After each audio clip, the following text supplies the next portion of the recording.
So today I'll be explaining some physics formulas, how to use speed, velocity and acceleration formulas to solve numerical problems in physics.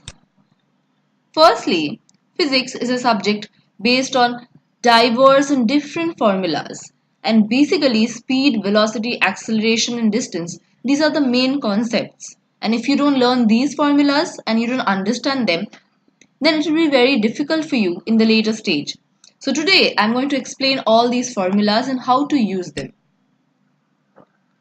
Firstly, speed. What is speed? Speed and velocity are two different terms. You might think them to be similar, but they are not. Speed is a measurement of how a thing moves. It could be a fast or a slow thing. So it has a numerical value, but it has no direction assigned towards it. The formula of speed is defined as distance by time. Average speed. So average speed of a thing is the distance that the object travels divided by the total time taken to travel that amount of distance. It is defined by the magnitude. So there are a number of ways to calculate the average speed. So the average speed formula is the total distance by the total elapsed time. Mostly, objects travel in different speeds at a particular distance. For example, the speed of a car does not remain the same throughout the journey. It changes. Sometimes it's fast, sometimes it's slow in the traffic. So there are some reasons why the speed of the car changes in the trip, such as red lights, speed breakers, and other obstructions. Thus, to calculate the average speed, we total or calculate the total distance and divide it by the total elapsed time taken.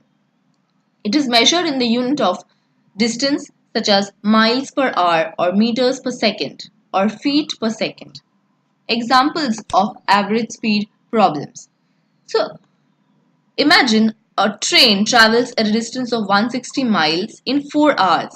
So the average speed will be 160 divided by 4, that is 40 miles per hour. If a boy is driving 50 miles a trip to his aunt's place in 2 hours, his return trip took 3 hours. So what will be the average speed?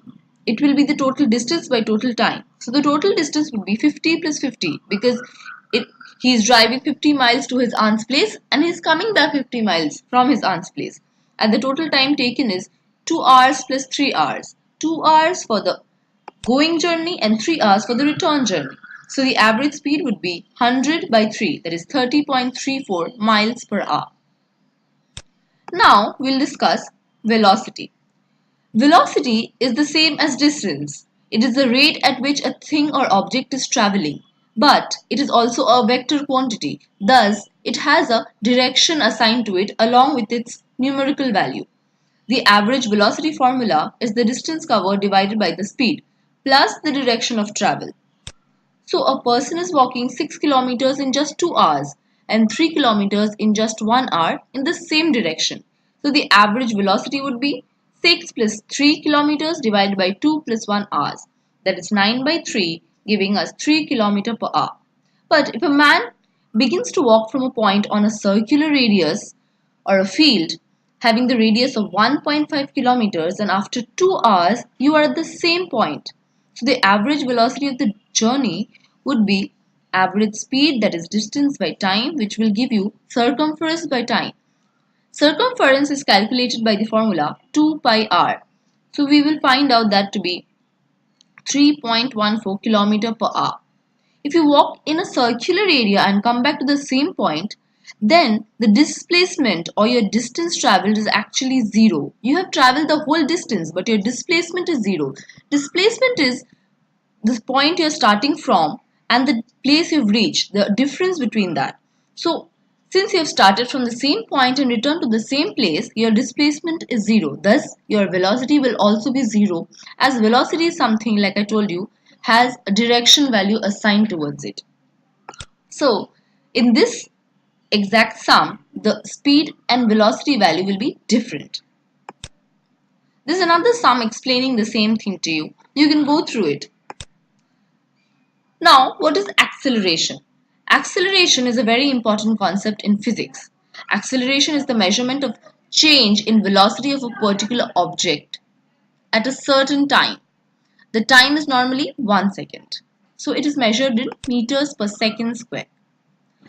When an object changes velocity by time, it is known as constant acceleration. When an object changes velocity by decreasing, it is known as negative acceleration. The two formulas for acceleration are change in velocity by change in time, and also F is equal to ma, that is force is equal to mass into acceleration. Examples. When there is a uniform velocity, the initial and final velocities are equal to v. The average acceleration is change in velocity by change in time. So the acceleration of the object traveling at a constant velocity is 0. The speed of the car decreases from 75 kilometers per hour to rest in 30 seconds. Calculate the acceleration of the car in meter per second square. So the initial velocity is 75. The average acceleration would be 0 minus 75 by 30 seconds. That is, we will now convert 75 kilometers per hour into second because the time is given in seconds. That is 20.83 meter per second. The average acceleration would be minus 20.83 meters per second. That is, it has a negative acceleration. A car has a constant velocity of 60 km per hour, accelerates for 30 seconds at 1.5 meter per second square. Here, we also have to find out the velocity and at the end, 36 seconds of acceleration as well. So here is a sum solved for you. You can go through it and understand it. Interesting facts you may not know about speed, velocity and acceleration. The first scientist to measure speed was Galileo. Gravity is related to acceleration. An object falling towards Earth has an increased acceleration and low speed. The speed of light is the fastest in the universe. And Newton stated that the kinetic energy of a traveling object is linear and the square of the velocity. Some of the best ways to learn physics easily are by gaining mastery in basic concepts such as these formulas by using different mathematical problems. Solving more problems will give you better ideas.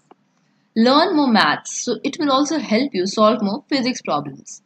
Remember some basic equations, the relationships between speed, velocity, force, acceleration. You need to memorize them and apply them. Derivations. Derivations are very important because they help you remember how did you arrive at a point and how did you find out what a speed and what a velocity and what is the differences. So you should be well versed with the basic equations of physics and how to arrive at them. Know the important steps in every problem. The steps are very important. Do not avoid them. Draw and understand. For especially velocity related problems, if you draw your whole path of the vehicle or whatever that is traveling, you need to understand, you need to draw.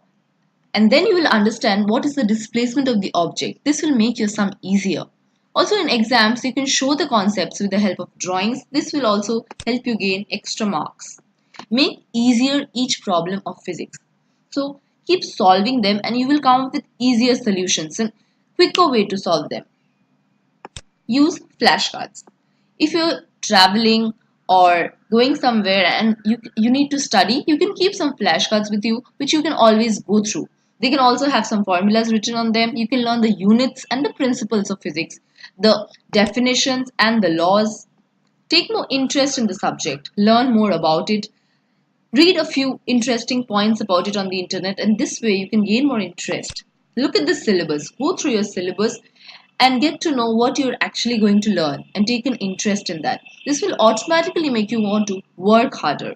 Then you can jump on the most difficult sections of the subject. Take a review of the chapters and always try to revise and solve all the answers that are there at the back of each chapter. Practice more. Practicing more and more sums will make you a better mathematician as well as a physicist. Download apps. There are a number of study apps, blogs which help you understand physics, mathematics in a better way. Download them. Also, take quizzes, watch online videos, and get to know the subject better.